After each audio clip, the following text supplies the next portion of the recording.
for tuning into your favorite channel. We are going to focus on kinematics velocity time graph. A question extracted from November 2014 paper 1 Zimsec. It reads, the diagram shows a velocity time graph of a particle which decelerates uniformly from a velocity of 40 meters per second to a velocity of 25 meters per second in 20 seconds. It further decelerates uniformly at a rate of 2.5 meters per square second until it comes to rest. Given that the total time of the journey is t seconds, calculate the deceleration during the first 20 seconds. So, whenever you see the word deceleration, retardation, acceleration, they all want you to calculate the gradient. So gradient is calculated using the formula change in y over change in x. So what is change in y? Change in y denotes the height of the triangle formed, and change in x denotes the base of the triangle formed. So since they want you to calculate the deceleration during the first 20 seconds, the first 20 seconds are starting from 40 meters per second up to 25 meters per second. So the triangle is not sitting on the x-axis or the time axis. The triangle is above. Let me shade the triangle so that you can see the triangle under consideration. So here is the triangle under consideration. It is above this dotted line, so it is starting from 25 to 40. Hence, the height of the triangle is calculated by subtracting 25 from 40. So 25 from 40, you get 15. 15 is the height of the triangle. So be very careful. The height, we are not measuring the height of this triangle from 0. Why? Because the triangle is above the dotted lines aligned to 25. So the height is being measured from 25 up to 40. I hope you are following. Then the base of the triangle is starting from 0 to 20. So you are saying 20 minus 0. The base of the triangle is 20. So deceleration, this is part A now. Deceleration is equals to change in y divided by change in x. Change in y is 15. Change in x is 20. If you reduce this as a fraction in its lowest terms, 5 into 15 you get 3. 5 into 20 you get 4. So your answer is 3/4 meters per square second. So this is how you calculate the deceleration. Right. So I want you to notice something. In kinematics, deceleration can be presented as 3/4 without putting a negative sign. But if the question asks acceleration for a line which is in retardation mode, you then put a negative sign. For example, if this part A, the question comes like, find the acceleration of the particle during the first 20 seconds. You can notice that during the first 20 seconds, the process is retardation or deceleration. And they ask you to find the acceleration for a line which is retarding. This is whereby you present your answer as negative 3/4 meters per square second. But if they ask you deceleration, there is no need for you to put the negative sign.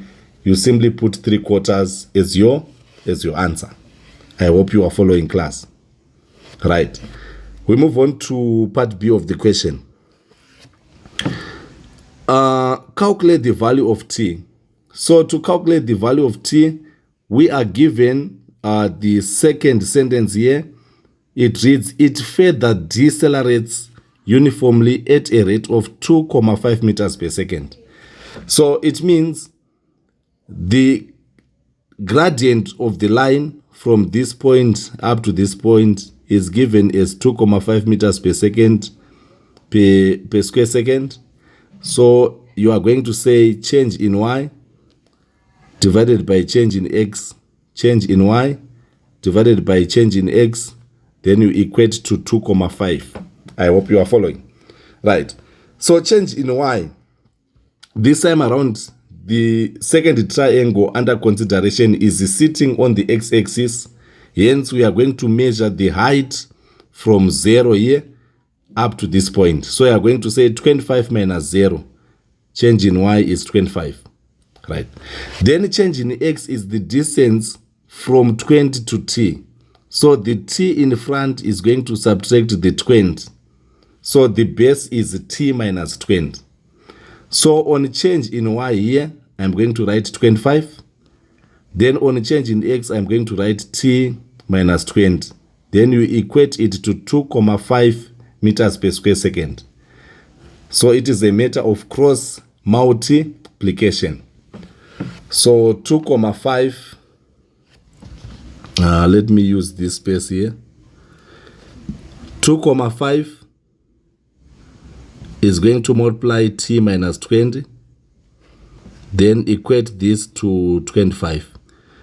You can divide both sides by 2,5. So if you divide both sides by 2,5, you can notice that 2,5 and 2,5, they cancel off each other, leaving you with the t minus 20 on the left side. Then 2,5 into 25, you get 10. To make t the subject, you simply move minus 20 to the right side. You get t is equals to 10 plus 20, which gives you 30 as your final answer. Since time is in seconds, your answer is 30 seconds. So this is the answer for part B, 30 seconds. I hope you are listening, class. We move on to item C. Item C is requiring you to calculate the total distance covered in the t seconds. So to calculate the total distance covered in the t seconds, we have got 3 options or 2 options here. The first option is to divide this entire shape into 2 shapes, trapezium and a triangle. Or you can divide it into 3 if you want. So you can say shape A, shape B, and shape C. Shape A is a triangle. So you are saying half base times height. So the base here is 20. So you put 20 on base. The height is 15. You put 15 on the height. So 2 into 20, you get 10. 10 times 15, you get 150. You move on to B.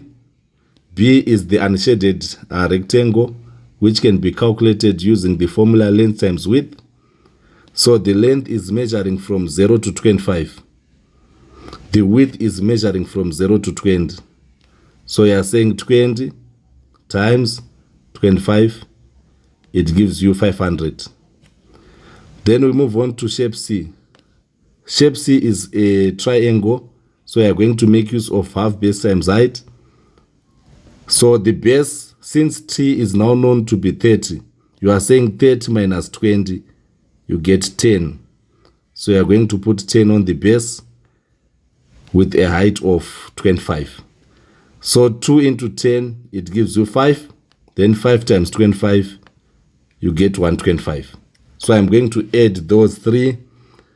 We have 150, 500, and 125. So if you add, it gives you 775 meters, which is the total distance covered. I hope you are following. Right.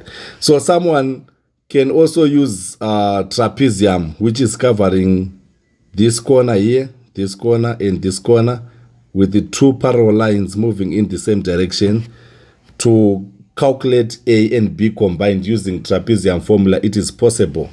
You can say half, open bracket, A plus B times height. Then you say half. A is the distance from 0 to 40, so you get 40. Then B is the distance from this point up to this point, which is aligned to 25, so you write 25.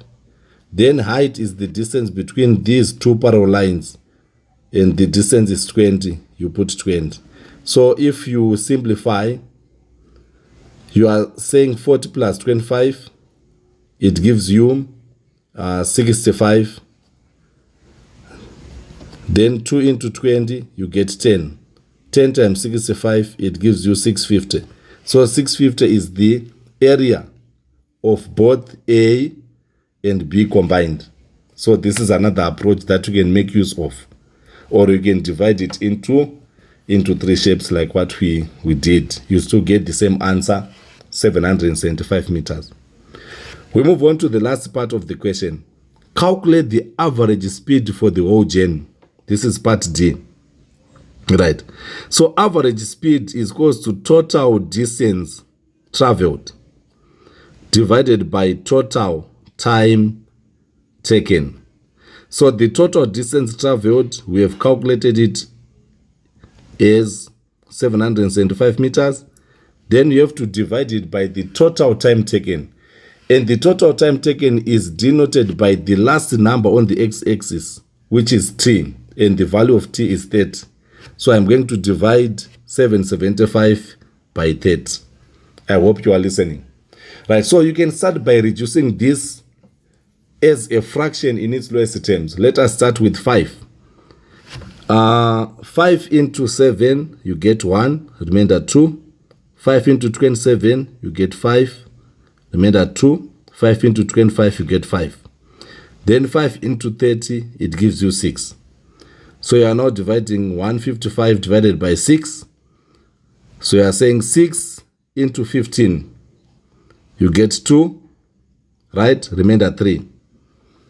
Then 6 into 35, you get 5, remainder 5. So your answer is 25 and 5 over 6.